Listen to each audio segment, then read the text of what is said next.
O ar da cidade de Cedros nunca pareceu tão denso, quase pastoso, como se cada molécula estivesse suspensa em uma aguardente fria de medo. Lara sentia isso em seus pulmões, uma aspereza que nada tinha a ver com a poluição, mas sim com o resíduo químico da sua própria sobrevivência.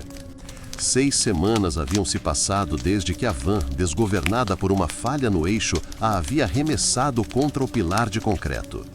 A morte a tinha beijado na testa, um beijo frio e elétrico. Ela se lembrava do cheiro de ozônio e do grito rouco do desfibrilador, seguido por uma escuridão sem cor, um vácuo que não era paz, mas sim silêncio absoluto. Ela havia voltado, disseram os médicos, por um capricho estatístico, por uma intervenção milagrosa. Agora, andando pela Avenida Central, onde o sol lutava para furar a névoa matinal, a vida parecia um filme rodando em velocidade errada. Os carros passavam rápido demais, os risos dos estudantes eram agudos demais. A realidade tinha se tornado porosa. Foi ao parar na esquina da Rua dos Carvalhos que ela o viu pela primeira vez fora do hospital. Ele estava do outro lado, sob a marquise esverdeada de uma antiga lavanderia fechada.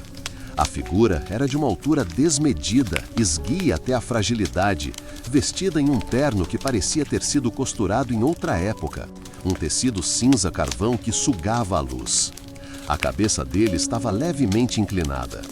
O detalhe mais aterrorizante era o rosto, ou a ausência dele.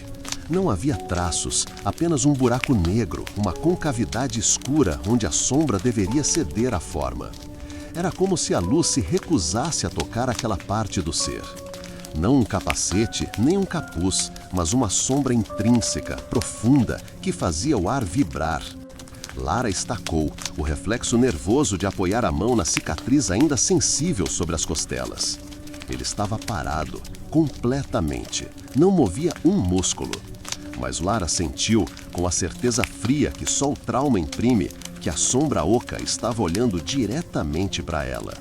Seu coração começou a bater em uma cadência errática, lembrando-se do monitor do hospital. Ela piscou, forte, forçando a visão. A rua, o tráfego, o cinza da lavanderia. Ela abriu os olhos. O espaço sob a marquise estava vazio. O medo, inicialmente gélido, transformou-se em calor culpado. Estresse pós-traumático, pensou, alucinação residual. Mas a semente havia sido plantada. Naquela noite, a semente germinou em solo digital. Como estudante de jornalismo investigativo, Lara estava incumbida de revisar a segurança do campus, mas seu foco desviou-se morbidamente.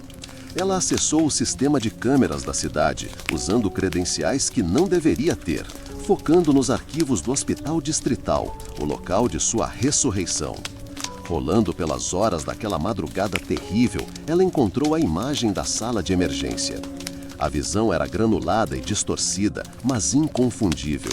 O alarme de parada cardíaca, os enfermeiros correndo, a máscara de oxigênio. O momento exato em que o choque elétrico a trouxe de volta, puxando-a do poço escuro. E na filmagem de uma câmera de segurança secundária, focada no corredor que dava para a ala de isolamento, a figura estava lá. O homem do último olhar, parado, completamente imóvel, muito alto, terno antigo, a sombra indevida cobrindo o rosto. Ele estava na moldura, na periferia da tragédia, exatamente no segundo em que o monitor apitou, indicando que ela havia retornado. E embora a câmera estivesse a 20 metros de distância e a resolução fosse baixa, a sensação era que ele estava olhando, não para a câmera, mas através da lente, diretamente para o seu eu daquele momento. Lara apertou as teclas com força até que os nós dos dedos ficassem brancos. Ele não era uma alucinação urbana. Ele a tinha seguido para o hospital. E esperara. Ele esperara que ela voltasse. Mas por quê? A resposta veio como um sussurro gelado em sua mente. Ele só aparece para quem não deveria ter voltado. O terror não era a visão em si, mas a implicação. Ela estava devendo algo. E ele era o cobrador. Parte 2. Sussurros de pavor. O escritório improvisado de Lara, com seus pilares de livros e cheiro de café frio, tornou-se um bunker. Ela não dormia mais. Em vez disso, ela revisava as filmagens, buscando a falha, o glitch técnico que explicaria a presença do homem nas filmagens. Não havia falha. Ele estava lá, estático, paciente. A negação inicial de Lara transformou-se em uma obsessão paranoica. Ela tentou racionalizar: um vigia noturno? Um médico de plantão? Mas nenhum vigia usaria um terno tão anacrônico e nenhum médico ficaria parado naquele ângulo morto durante uma reanimação. Os testes de fé e resiliência vieram rápido. Na tarde seguinte, enquanto voltava da aula de economia, Lara quase tropeçou no degrau de uma escada mal iluminada. O desequilíbrio foi mínimo, apenas um susto. Ela se agarrou ao corrimão e, no mesmo instante, o reflexo embaçado do corrimão polido lhe devolveu uma imagem. Não era o rosto dela. Era um borrão alto, de ombros largos, logo atrás da sua nuca, refletido no metal. O coração de Lara saltou para a garganta. Ela se virou bruscamente. Nada. A escada vazia, o corredor deserto. Ela tocou o corrimão.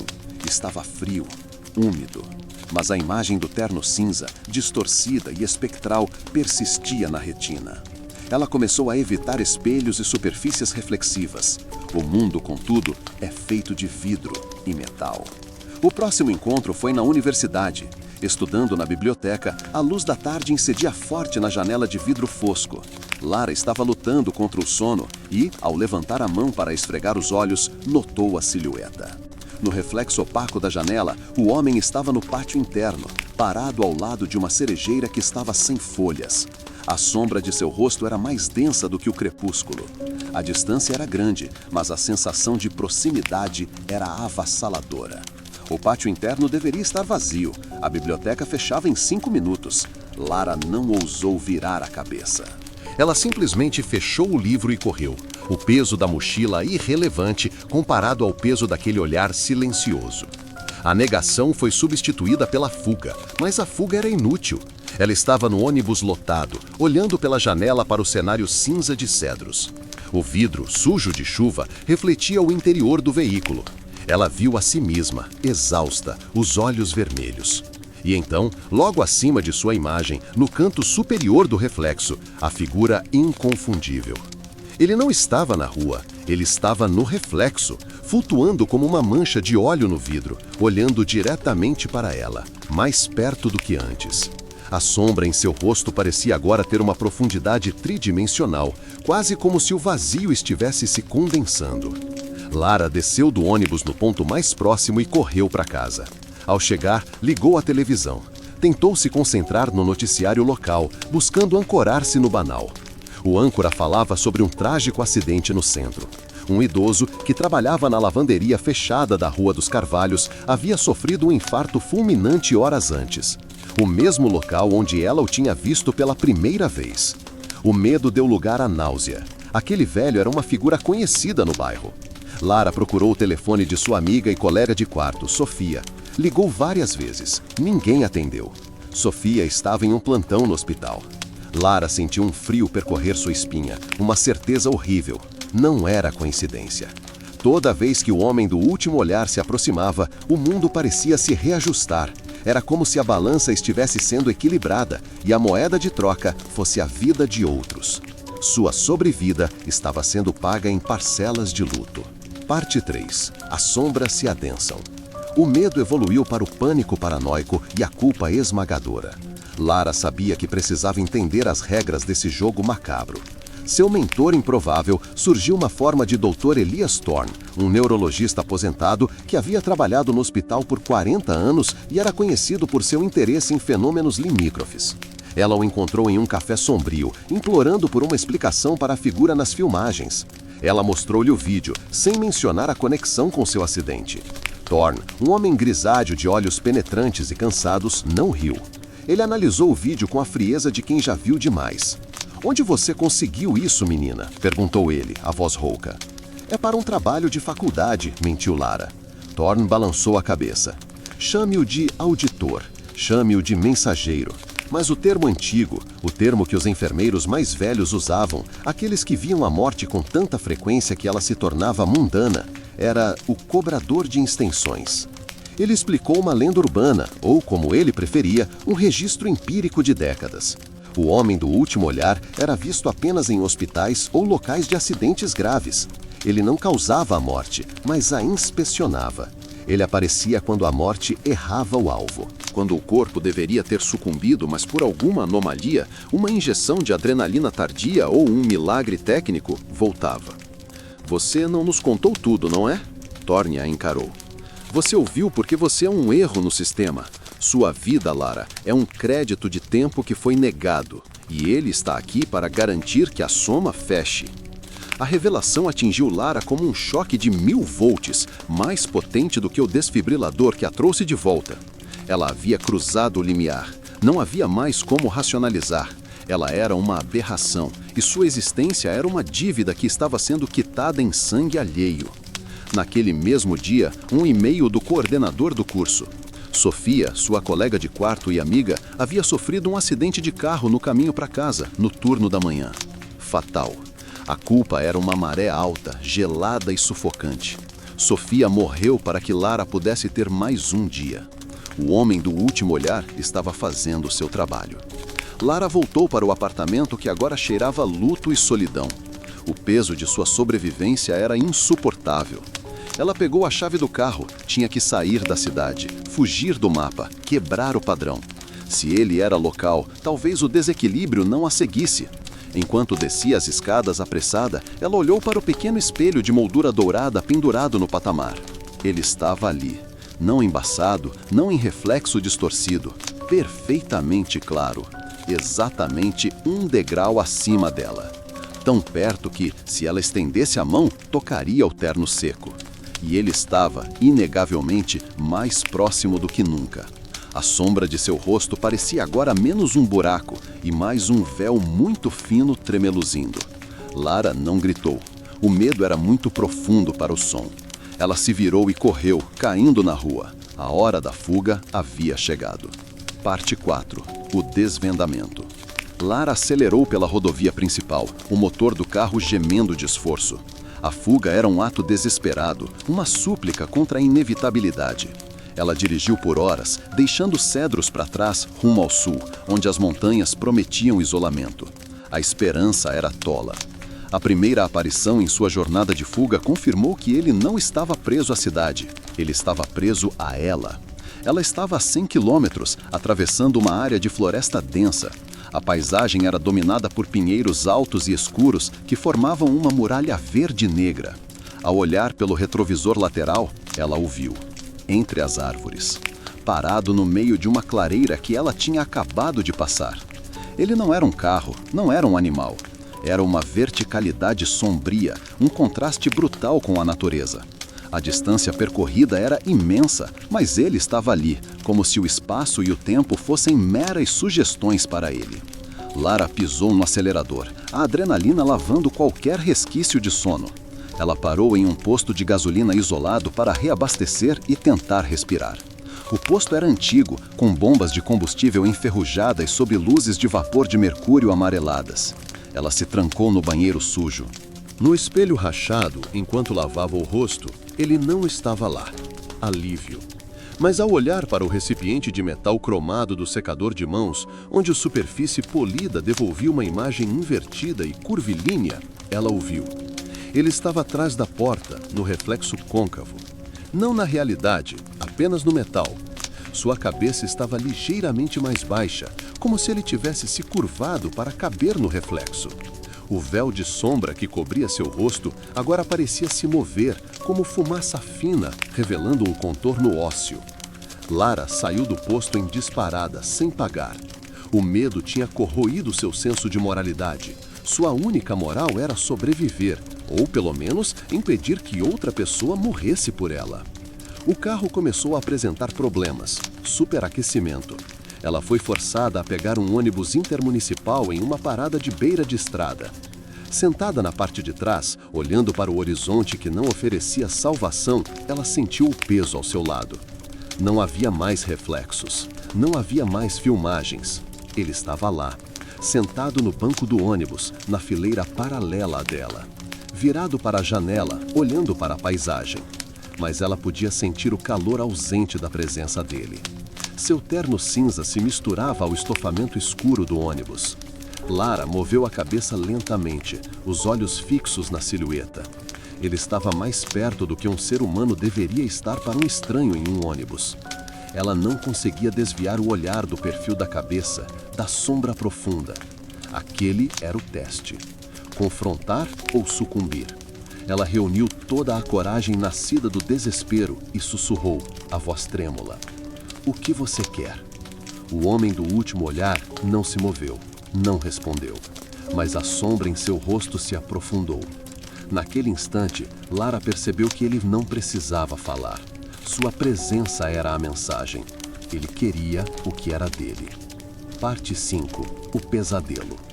O ônibus entrou em um túnel, a entrada parecendo uma boca engolindo-os na escuridão artificial. O barulho do motor ecoou alto e as luzes internas do ônibus eram a única fonte de luz, criando um clarão fantasmagórico. No instante em que a escuridão absoluta da passagem tomou conta, Lara olhou para o assento ao lado. Ele havia sumido. Ela soltou um suspiro de alívio que foi cortado abruptamente pelo terror. Ele não tinha sumido. Ele estava na frente, parado bem no meio da pista do túnel, a uns 100 metros de distância. A luz frontal do ônibus o capturou, um alvo perfeito. Ele não estava olhando para ela, mas para o ônibus, e ele estava bloqueando a passagem. O motorista, percebendo a figura imóvel, buzinou, um som estridente e desesperado. O homem do último olhar não reagiu. O motorista pisou no freio bruscamente. O ônibus derrapou no asfalto úmido do túnel e Lara foi arremessada para frente, batendo a cabeça na barra metálica do banco da frente. A dor foi aguda, seguida por uma tontura nauseante. Quando o ônibus parou, a escuridão do túnel engoliu o silêncio. Nenhum dos passageiros ousava falar. O motorista, tremendo, ligou o rádio. "Parece que a morte não gosta de desvios", ele murmurou. Lara sabia que o acidente era inevitável. E a razão. Ela tentou se levantar, cambaleando, determinada a sair do ônibus, a enfrentar o cobrador e acabar com aquilo antes que toda aquela gente pagasse sua dívida. "Pare!", ela murmurou, ignorando o sangue escorrendo em sua testa. Enquanto se dirigia à porta da frente, ela passou pelo banco que o homem havia ocupado. Em vez de poeira ou estofamento amassado, havia uma leve mancha de algo preto, um resíduo de sombra, queimado no tecido. Ao se aproximar do para-brisa, o motorista estava saindo para confrontar a figura. "Ei, seu maluco, o que pensa que está fazendo?" Lara viu o homem através do vidro rachado. Ele ainda estava parado, completamente imóvel. Mas o choque do freio havia feito algo com a sombra que cobria seu rosto. O véu tremeu, rasgou-se. Pela primeira vez, Lara viu além da escuridão. Não havia buraco, havia pele. Pele de um branco doentio, quase transparente.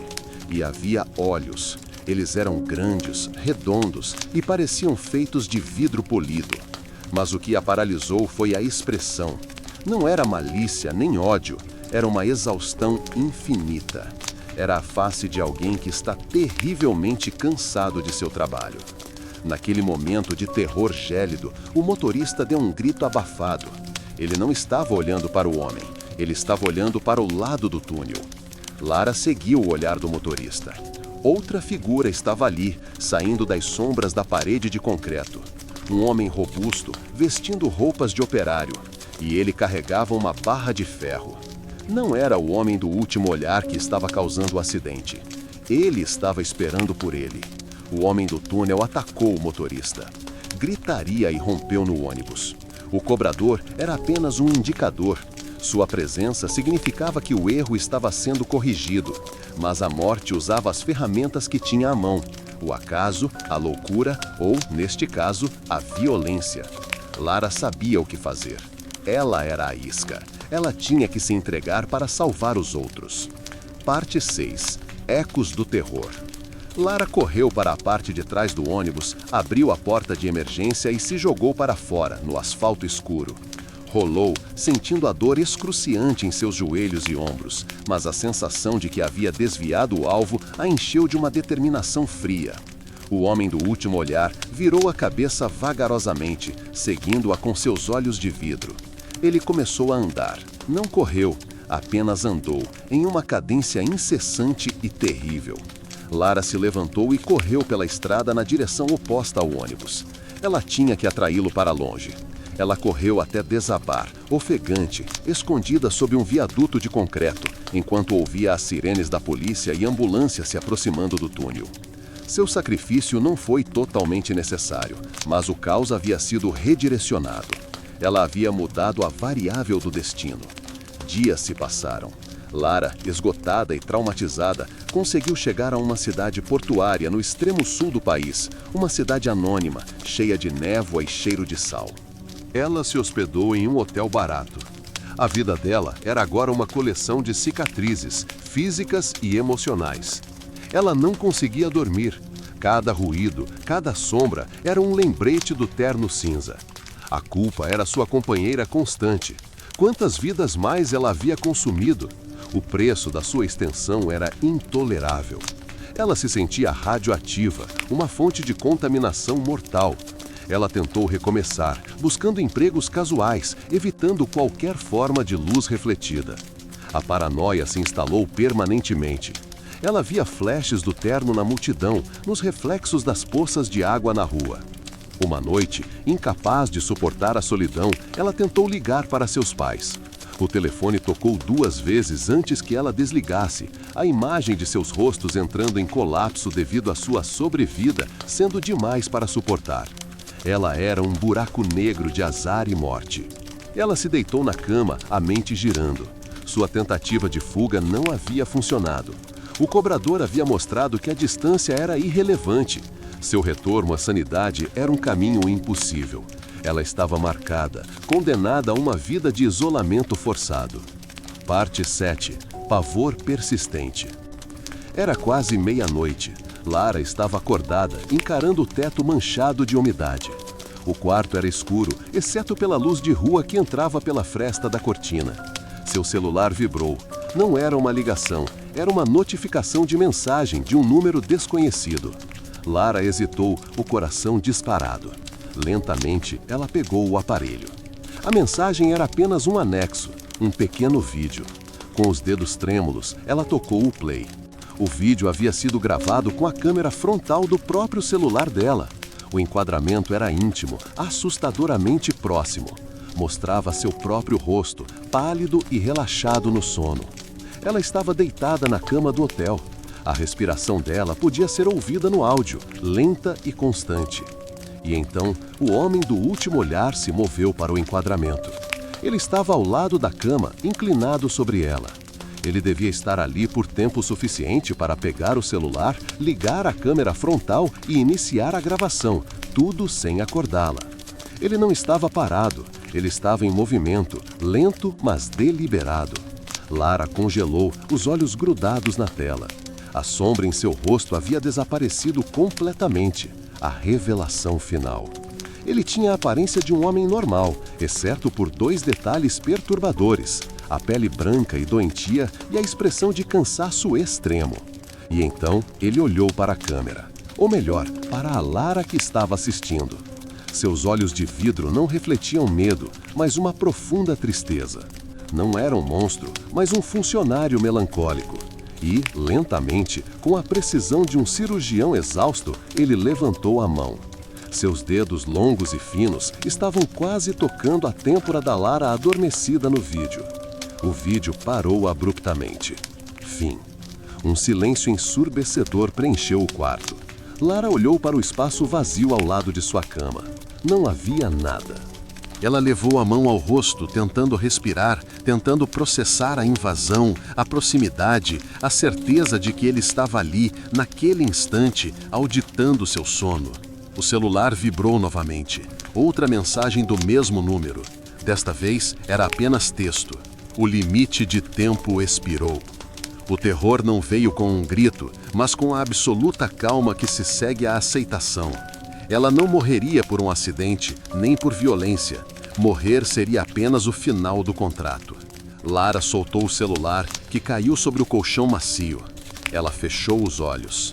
Não por alívio, mas para contemplar a exaustão que vira no rosto do cobrador. Seu destino estava selado, mas ela tinha uma última pergunta, um pensamento que era em si um horror persistente. Se a morte dela era o equilíbrio, e se ele estava ali para cobrar a dívida da sua sobrevida, quantas pessoas agora estavam sendo salvas porque ela finalmente havia concordado em pagar? O seu fim não seria o seu próprio, mas a ressurreição silenciosa de alguém que em algum hospital distante estava prestes a receber o beijo elétrico da morte, mas seria poupado. A fragilidade da vida era um ciclo vicioso, onde a salvação de um era a danação de outro. Lara não abriu os olhos. Ela esperou o toque final, a mão fria, o fim do seu prazo. O homem do último olhar não a libertaria, mas a transformaria de devedora em pagamento. E no fim, tudo o que restaria seria a sombra persistente de que o universo sempre, invariavelmente, cobra o que lhe é devido. A escuridão no quarto começou a se condensar, mais densa que a névoa, mais profunda que qualquer pesadelo, sinalizando que a auditoria estava completa. O medo já não estava nela, ela era o medo.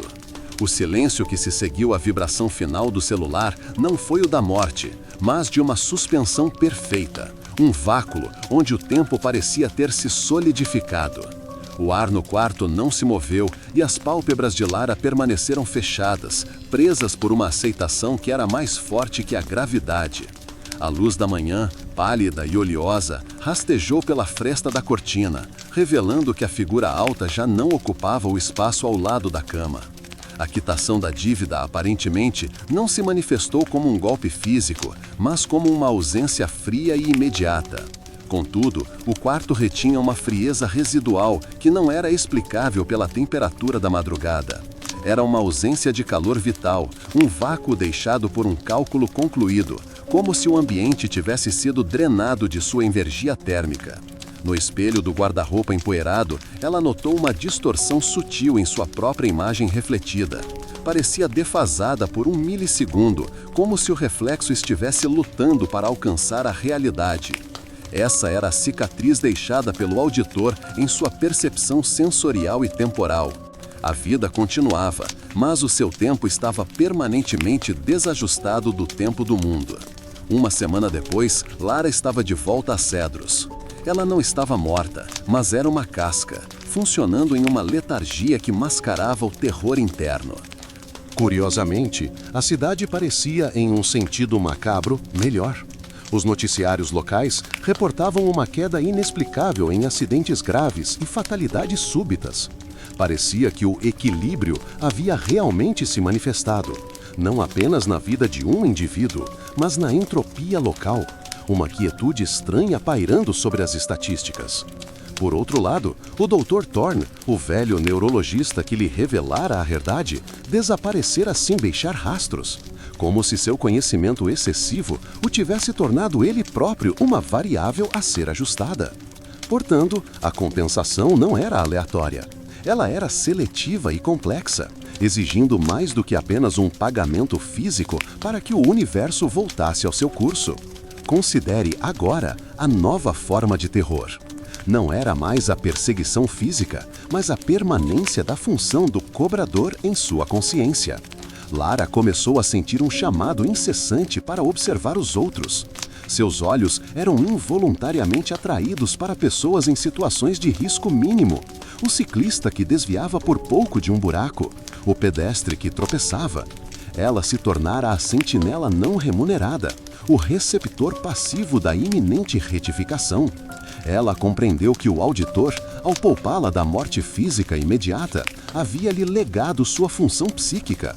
Além disso, o verdadeiro terror residia na responsabilidade latente.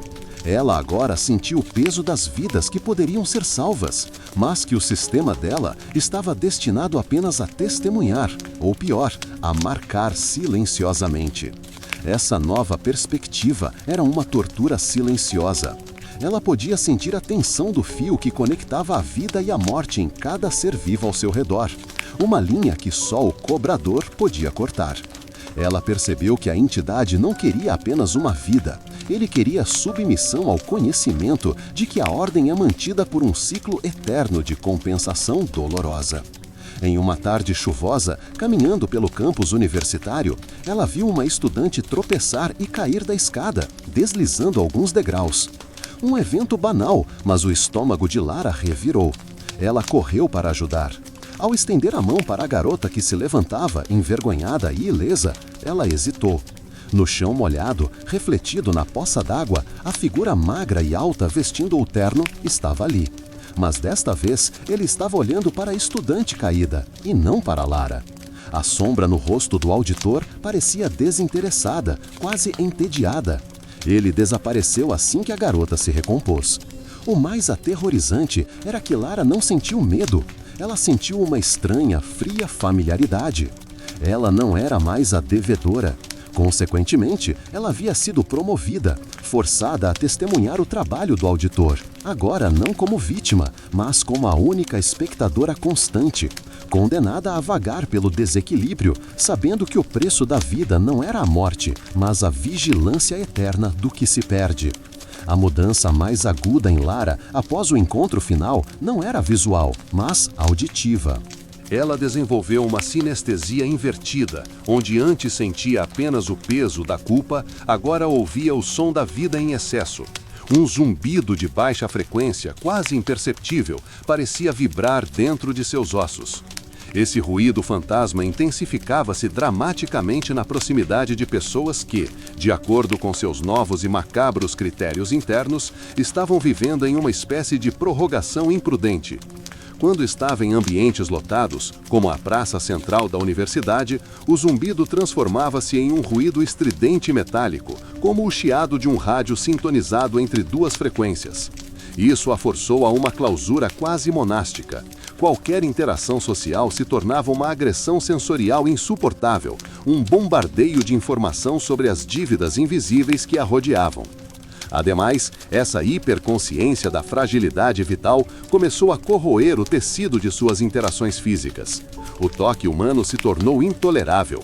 Se alguém tentava lhe oferecer conforto, mesmo o mais leve aperto de mão, Lara recuava instintivamente, como se a pele do outro estivesse revestida de eletricidade estática. Ela temia que essa conexão pudesse ser um vetor, transferindo sua clareza mórbida ou, pior, marcando o indivíduo para a próxima auditoria. Esse isolamento tátil era a manifestação física de seu medo de contágio perceptivo. A simples presença dela causava anomalias elétricas ao redor. Lâmpadas cintilavam, telas de celular exibiam glitches temporários. Era como se a energia extraída para mantê-la viva causasse uma interferência de ressonância com a tecnologia moderna, tornando-a uma aberração física no espectro eletromagnético. Portanto, o paradoxo se instalou. Ela era necessária para manter o equilíbrio, mas sua própria existência causava distúrbios. Ela começou a buscar informações não sobre a morte, mas sobre o método do auditor. Sua investigação a levou ao antigo observatório abandonado no ponto mais alto da cidade, um local que os jovens evitavam por superstição. Lá, ela encontrou indícios do processo meticuloso do cobrador. Em meio à poeira e telescópios enferrujados, ela localizou pequenas lascas de calcário marcadas com símbolos que pareciam notações matemáticas arcaicas. Eram cálculos, balanços de entrada e saída. Não eram códigos de morte, mas algoritmos de necessidade. Em contraste com a fuga frenética anterior, agora ela buscava ativamente a solidão para proteger os outros. Rafael, um colega de laboratório que tentava, com insistência gentil, tirá-la de sua reclusão, foi o alvo de seu experimento de repulsão. Ele a convidou para um café. Lara aceitou, mas em vez de se afastar para se proteger, ela tentou afastá-lo, usando uma frieza cortante e desinteresse que beirava a crueldade. O medo não era que Rafael morresse. O pavor era que ele pudesse, através de uma simples conversa, começar a ver o que ela via. A clareza era o verdadeiro veneno. Consequentemente, Rafael recuou, confuso e magoado. Ao vê-lo se afastar, sentindo-se mais sozinha do que nunca, Lara notou o reflexo fugaz no vidro da cafeteria. O terno cinza. O auditor estava ali, observando a interação. Mas, em vez daquela expressão de cansaço, ele portava uma neutralidade perturbadora. Sua presença parecia um aceno de aprovação. O homem do último olhar não queria sua vida ou sua morte, ele queria sua função. Ele a havia recrutado à força para a vigilância passiva, transformando seu sofrimento em uma ferramenta de manutenção da ordem cósmica. Sua punição era a lucidez incessante e a certeza de que ela jamais pertenceria ao mundo dos vivos novamente. O preço da extensão era a hipersensibilidade à dor alheia. Atingida por essa realização aterradora, Lara compreendeu que seu novo papel não tinha resolução. Não havia como vencer ou fugir, apenas persistir na fronteira da insanidade. A única luta restante era manter a distinção entre a sua própria mente e a lógica fria do auditor. Ela precisava encontrar uma maneira de suportar o zumbido, o chiado constante da vida alheia, sem ceder à tentação de interferir ativamente, pois sabia que qualquer tentativa de modificar o balanço apenas resultaria em mais ajustes dolorosos. A vida se tornara um fardo insuportável de conhecimento não solicitado e ela estava condenada a carregá-lo, vigiada de perto por uma entidade que a observava, paciente, esperando o próximo erro estatístico do universo para que ela pudesse testemunhar o acerto de contas. Lara descobriu que sua maldição mais recente era olfativa. Sempre que a lógica do auditor se preparava para se manifestar, isto é, quando a vida de alguém entrava na faixa de cancelamento do sistema, o ar ao seu redor adquiria uma fragrância impossível, algo que lembrava gelo seco e pedra vulcânica moída. Não era um cheiro que pudesse ser ignorado, era uma nota aguda de zero absoluto que queimava suas narinas e lhe causava uma dor de cabeça lancinante, atuando como um radar cruel para a iminente retificação. Conforme se intensificava essa percepção sensorial, ela entendia que o homem do último olhar não operava apenas com a visão. Ele alterava a própria química do ambiente em seu entorno, marcando o espaço antes de marcar a vítima. Essa clareza recém-adquirida impunha uma tortura de pré-consciência. Ela não via o futuro, mas sim a probabilidade estatística cristalizada. É como se ela estivesse presa na cabine de controle de um aeroporto, observando as luzes de colisão em vários aviões, sabendo as coordenadas exatas da tragédia, mas sem ter a capacidade de apertar o botão de aviso. Sob essa ótica, o pavor não era o evento em si, mas a passividade absoluta que lhe era exigida. A inação se tornava um ato moralmente corrosivo, um sacrifício diário de sua própria humanidade em prol de uma ordem cósmica que a considerava um mero resíduo. Não obstante, havia uma sutil, porém profunda diferença entre a observação e a intervenção. A única maneira de desafiar o processo era através da manipulação do tempo psicológico.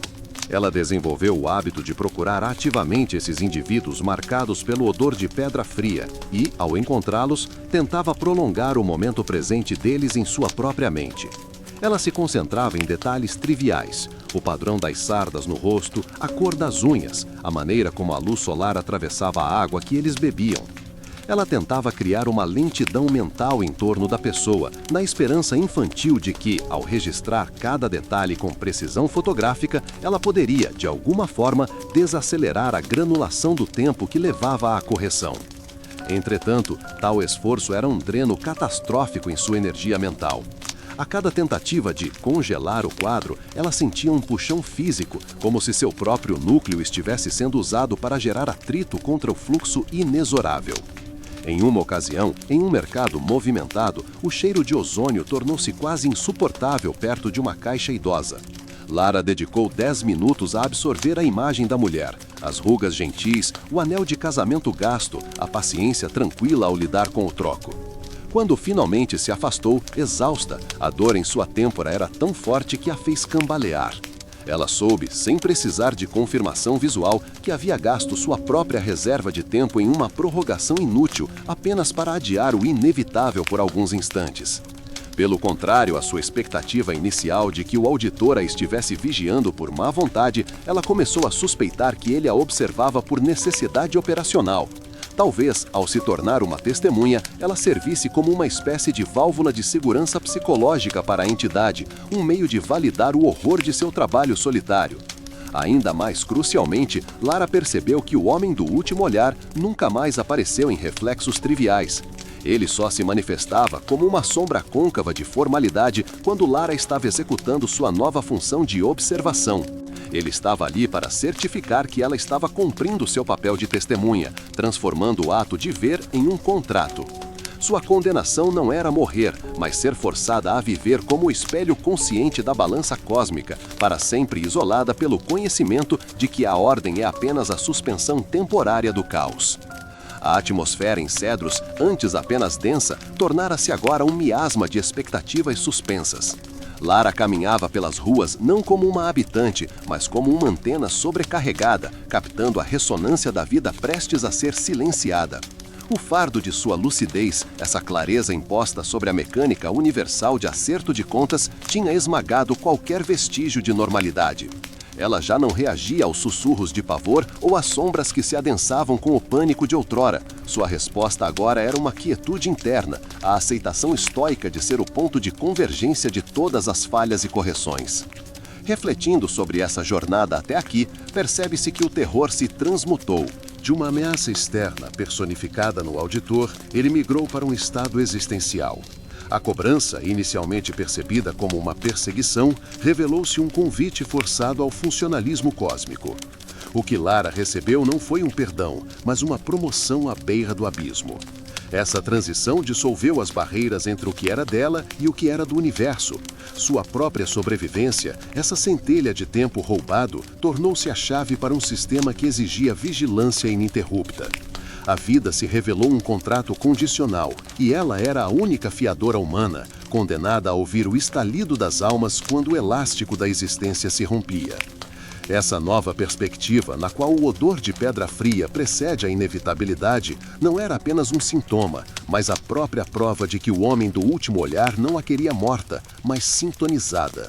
Ele precisava de um eco, de um espelho biológico para registrar o horror burocrático de seu ofício.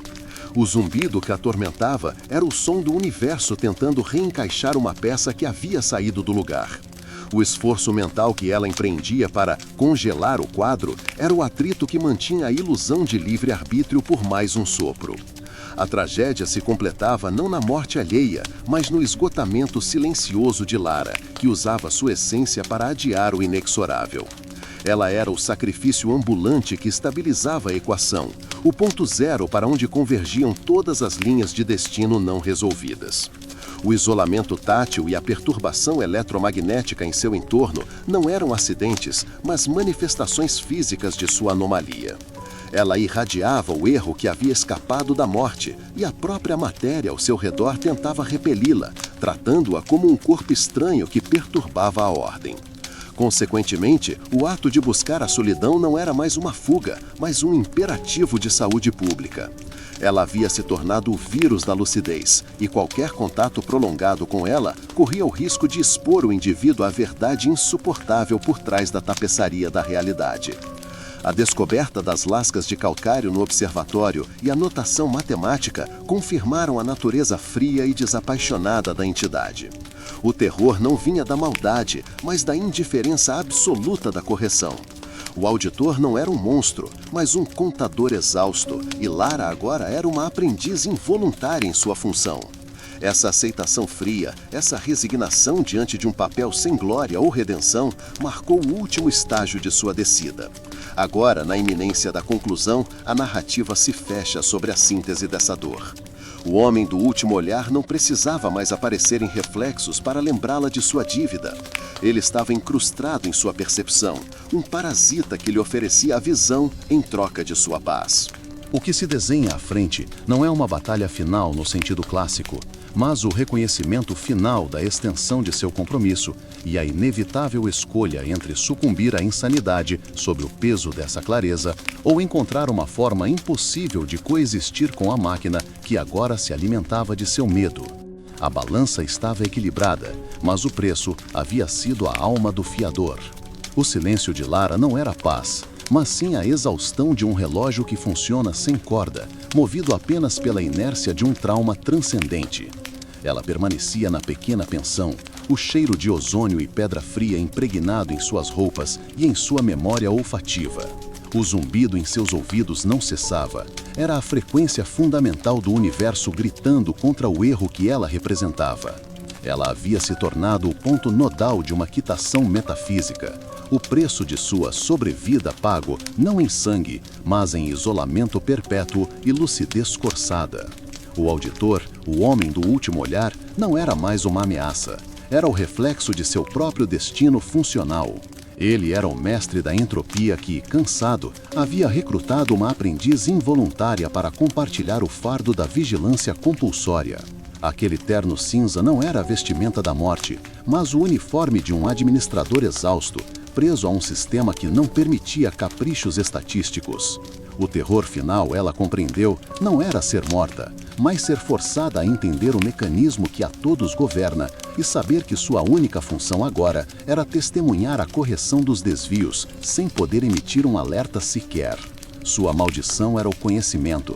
Ela sabia que todo milagre tinha um contador e que a alegria da salvação de um indivíduo em um hospital distante era paga com o desgaste silencioso da alma de alguém como ela. As cicatrizes que a Van havia deixado em seu corpo eram superficiais. A verdadeira lesão estava em sua percepção, permanentemente sintonizada com a frequência da inevitabilidade. Olhando para o vidro embaçado da janela, ela não buscava seu reflexo. Não mais. Ela buscava a ausência do auditor, um sinal de que ele havia transferido totalmente a carga. E essa ausência era, ironicamente, a prova de sua presença constante. Ele a havia liberado da perseguição, apenas para prendê-la à função. Lara se levantou, seus movimentos lentos e deliberados, como se estivesse movendo-se através de um meio denso, o resíduo sinestésico do cobrador ainda pesando no ar. Ela pegou suas poucas economias. Não havia para onde ir, mas a paralisia era uma rendição que ela não podia mais permitir. Seu corpo precisava de movimento, mesmo que seu espírito estivesse ancorado. Ao sair da pensão, ela cruzou a rua. O sol pálido da manhã batia em uma poça, refletindo o céu.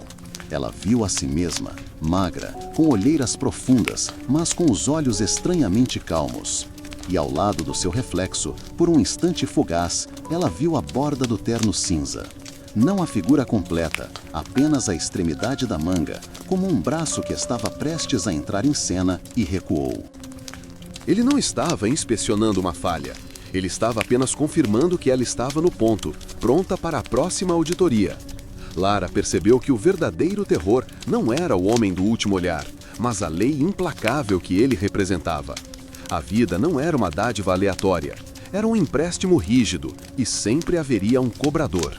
Sua missão agora era suportar a hipersensibilidade e o isolamento, tentando extrair algum significado da dor de ser a única testemunha da balança. Talvez, pensou ela, se ela fosse capaz de suportar essa verdade sem sucumbir à loucura, se ela pudesse manter a clareza e a humanidade enquanto observava o trabalho do auditor, ela estaria oferecendo a única coisa que ele, em sua eterna exaustão, jamais poderia ter: um luto consciente pelas correções necessárias. Ela não estava buscando a redenção, mas a persistência. Segurando o zumbido em seu crânio, Lara começou a caminhar em direção ao campus, onde a vida fervilhava em sua imprudência estatística. A lição era fria e final. O milagre de sua sobrevivência a havia transformado no zelador do túmulo de todos os outros. Sua única revolta possível era continuar olhando, forçada a registrar o custo exato de cada respiração. A dívida estava quitada, mas o serviço de monitoramento era eterno.